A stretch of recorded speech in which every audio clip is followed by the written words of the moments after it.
آج تک نعتیں پڑھتے ہیں، اے کالی کملی والے تجھ پہ لاکھوں سلام. پیغمبر کالی کملی پہلے تو سنت ہے، ہم شیعہ کالے کپڑے پہنے تو بدعت ہے.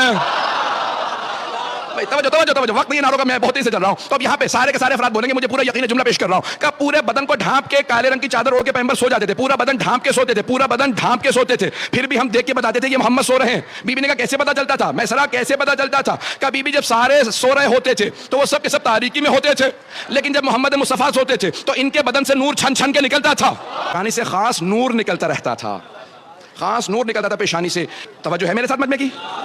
کہ یہ 24 معجزہ میں سارے نہیں پیش کر رہا ہوں، جلیلی پیش کروں گا. کہ جس میں مبارک سے خاص پیشانی سے خاص نور نکلتا تھا. آپ کے بال اور ناخن بڑھتے نہیں تھے، بال بڑھتے نہیں تھے، جیسے تھے ویسے ہی رہتے تھے. صرف ایک مرتبہ سر کے بال حجۃ الوداع کے موقع پہ سر منڈوایا تو سارے صحابہ نے آپ کے منہ مبارک، فارسی میں منہ کہتے ہیں اسی لیے منہ مبارک کہا جاتا ہے، پیغمبر کے بال نہیں کہتے، منہ مبارک کہتے ہیں. تو صحابہ کرام نے سارے کے سارے پیغمبر اسلام کے مبارک آپس میں تقسیم کر لیے، اور وہ فرماتے تھے ہم ہاتھوں پہ رکھ کے جب دعا ہو، پسینے سے خاص خوشبو آتی تھی، جسم مطہر سے خاص خوشبو آتی تھی، ایسی خوشبو آتی تھی کہ جہاں سے آپ گزر جاتے تھے 1 سے 2 دن تک کافر و مشرک جب وہاں آتے تھے تو سونگ کے بتاتے تھے لگتا ہے محمد گزرے ہوں گے.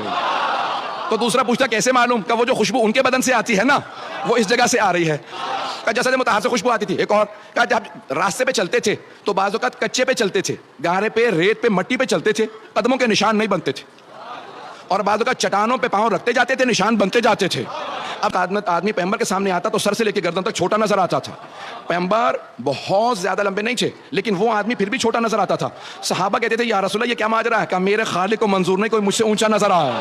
اتنے لوگ ہیں یا نہیں؟ یہ دوسرا معجزہ بھی میں نے صرف پیش کیا ہے. تیسرا معجزہ علماء نے لکھا ہے، کہا کہ آپ کا جو پسینہ تھا اس سے خاص خوشبو آتی تھی جو نہ کسی گلاب میں تھی، نہ کسی پھول میں تھی، نہ کسی عطر میں تھی. آپ کے پسینے سے خاص خوشبو آتی تھی. توجہ ہو، پسینے سے خاص خوشبو آتی تھی، جسم مطہر سے خاص خوشبو آتی تھی. ایسی خوشبو آتی تھی کہ جہاں تو کسی ایسے کو سنائیں گے جس کے جسم سے ویسا ہی نور نکلتا ہو.